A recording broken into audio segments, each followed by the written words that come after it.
Did you know our brains could rust? Just like metal left out in the rain or a muscle unused. If neglected, it erodes. And that's exactly what's happening to our brains right now. And we are actually proliferating our own brain rust. Let me give you some fun little examples. Next time you hop in your car and you use GPS to get you to your destination, you plug in your address, it says turn right, you turn right. It says turn left, you turn left. When you arrive at your destination, put your car in park and see if you can retrace your steps there. You can't, and it's unlikely because you have outsourced your focus and your recollection to your device. All right, here's another one. Next time you use the restroom and you take your phone with you, gross, I know, but it happens to be the #1 location we actually take our phones. So you properly sit and you decide, I'm just gonna mindlessly scroll for a minute. And before you know it, your bum kind of hurts.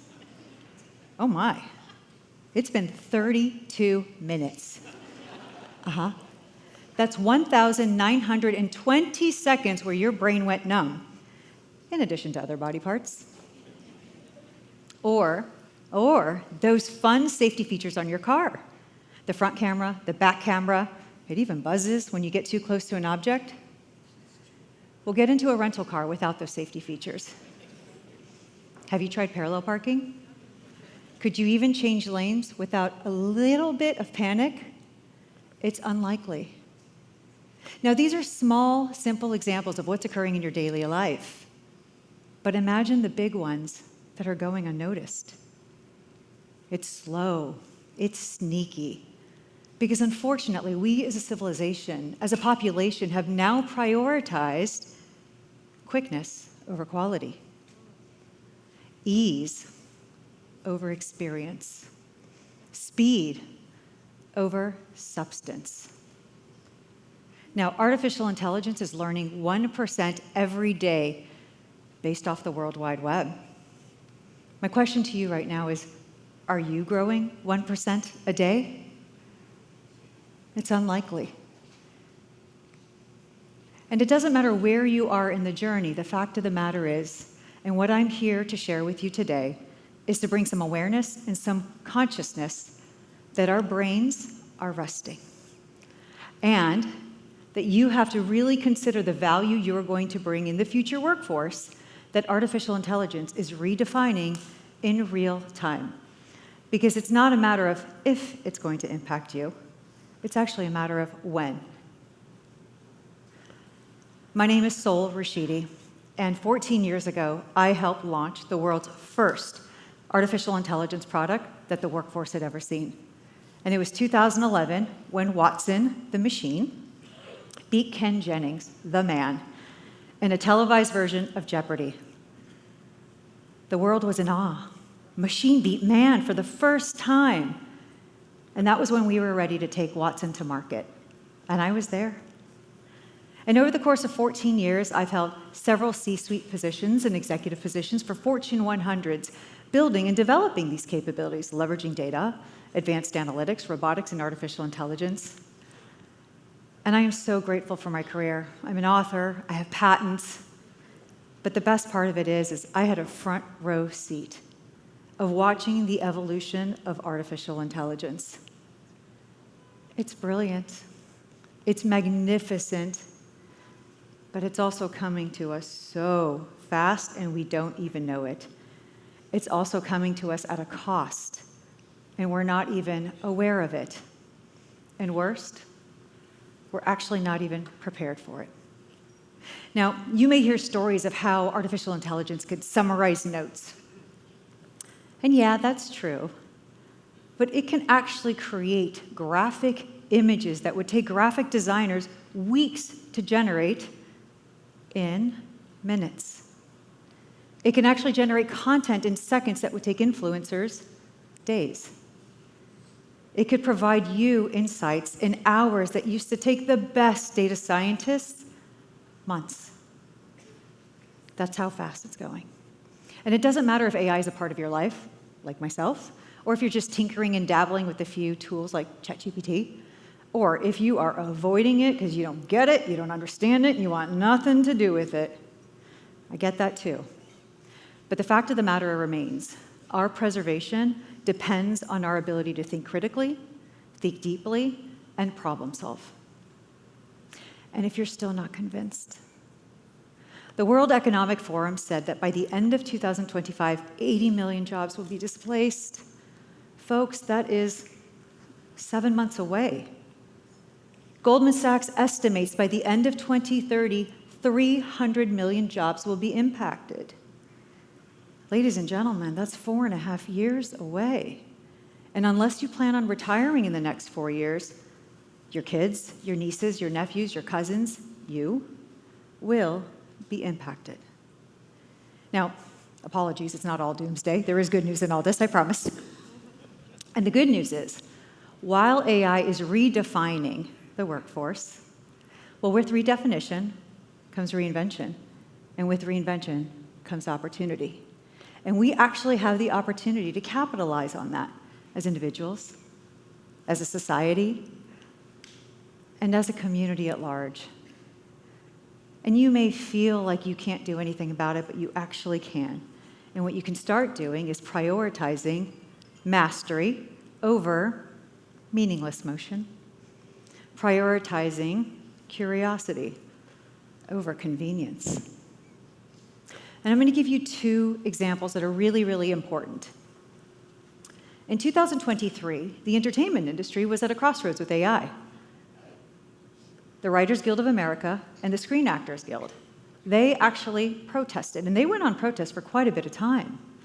In addition to that, they went so far as to file lawsuits against 2 major AI companies because those AI companies had trained their AI models based on their intellectual property, their work, and without getting authorization. Well, we all know amazing shows like Ted Lasso. The storyline, the characters, the plot twist, the engagement, our attachment can never be generated by algorithmic outputs, but by human inputs and expressions. So they went as far to put in guardrails to protect their thinking, the very thing they need for their longevity in the workforce. In reverse, in contrast, let me share with you an example that happened to me a few weeks ago. I was in an Uber going to the airport like I normally usually do, and we were on the highway, and the app got a little bit glitchy. And the Uber driver started simply tapping, hoping it would unglitch, I think. But what was simple tapping turned into like frantic slamming. And I was like, okay, I'm fearing my safety here. And in my head, I was like, there's probably a dozen ways we could solve this problem. Well, I could enter the address into Google Maps, get that, or I could look up, because there were signs in the highway of this way to the airport. So I said, sir, don't worry, I know how to get to the airport. Not because I'd memorized it, I literally just looked up and read the signs. And I got us there.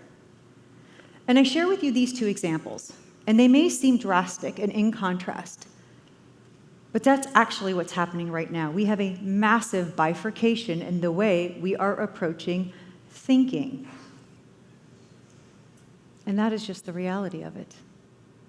And so what I want to do today is share with you 4 simple ways to start your journey to be more conscientious about your daily choices so that 1, yes, you avoid brain rust, but 2, you find relevancy and you can provide value in the future workforce that's being redefined with artificial intelligence. First, know when to use AI and when not to use AI. If you are a master of your craft, if you are a subject matter expert, absolutely use artificial intelligence to amplify, expedite, facilitate the work that you're doing. It is a supercharger. But if you are learning a craft, if you are learning a discipline, do not use artificial intelligence to do the work for you. It is not meant to bypass the learning process or short-circuit the learning process. If you happen to be a student in college and you use ChatGPT to write your essay for you, You are robbing yourself of the ability to learn how to storytell, how to influence, how to write narration and flow, and the process of revisions. If you're a software developer, computer scientist, and you use artificial intelligence to write your code for you, well, if you're not good at code, how can you spot bad code? You can't. So, know when to use AI and know when not to. All right, second, can we please make common sense common again? Yeah. Here's a fun little story. The infamous Stephen Schultz, a lawyer who used ChatGPT to do some research on court cases to prove his point when he was going to go into court the next day. And when he showed up in court, he cited 2 cases to defend his client. The judge called him out. He practiced good discernment and judgment, said those 2 cases don't exist. And he was right. Because Stephen Schultz, the lawyer, by the way, whose job is forensics, did not verify or validate, and he cited 2 hallucinations of AI in court to defend his lawyer. Could you imagine if he was your lawyer? What if we all did this? Or my favorite, a woman had typed into one of the AI models, "How do I avoid cheese from sliding off my pizza?" AI responded, "Add Elmer's glue to mozzarella." And it sounds so simple. And of course, we know, because we've actually grown up in an age where we've had to apply critical thinking. But I have 2 beautiful, brilliant children, 7 and 9. They are growing up digitally native. Would they actually know? Again, a silly little example. But if a lawyer can do it, imagine what's going to happen to the rest of the generations. So let's make common sense, good judgment, common again. The third, let's have happy hours and stop having appy hours. Put your phones away. And I know it sounds simple in nature. It's not. It took me 4 months to break the habit of reaching for my phone to see if I got a text, a WhatsApp, a work email, a personal email. I was even phantom reaching sometimes. My hand wasn't even going there, but I was thinking of going there. And I only ask you this, not so that you're present and so you're full of focus, but we are actually losing mental dexterity when it comes to our EQ and SQ, our emotional quotient and our social quotient. So the reason I'm asking you to practice this, because your emotional quotient is what allows you to sit in front of someone, and you ask a friend, you ask a colleague, "Are you okay?" Like, "Yeah, it's great." But something tells you they're not. And maybe you should follow up with them afterwards and ask them how they're really doing. It's that intuition. It's that thing in our gut that has been sanitized over years. You got to strengthen it back up again. Or our social quotient, our SQ. Your ability to actually listen without wanting to respond.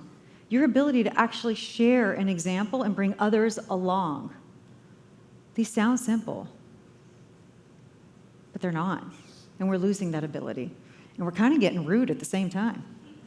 So start having happy hours and less appy hours. And last, I leave you with the fact that, well, I would suggest we consume less, create more, and engage in deeper thinking. Try lucid dreaming. Try journaling without an agenda. Go for a walk without your headphones. Try cooking without a recipe. Re-engage your ability to focus and flow. Because quite frankly, we are so busy staying busy, we actually don't give our brains the space and time to realign and reflect. And so what we need to do is allow our subconscious and our conscious to connect and interlock so we can process all the information that day, that week, that month, so that we can allow more aha moments, brilliant moments come to life. In summary, just know that it doesn't matter where you are in your journey, but we have a short window of time to course correct. Artificial intelligence was created for us to outsource our tasks, not to outsource our thinking. It was meant to fuel our learning, not short-circuit it. Use artificial intelligence to supercharge your ingenuity and your creativity. Make it empower you, not displace you. So, if there's one thing you can do today, when you do walk away, make an oath to yourself of next time you're in the bathroom or GPS, or you read something on the internet. Apply common sense. Know when AI is good for you and when it's not good for you. Re-engage with your peers and colleagues, kids and family. Don't stay busy for the sake of staying busy. Practice boredom. And ask yourself, am I engaging critically and deeply? Because your future depends on your value that you're able to bring in the future of this new workforce that's being redefined by artificial intelligence and automation. And it's coming fast, and it's coming furious. Thank you.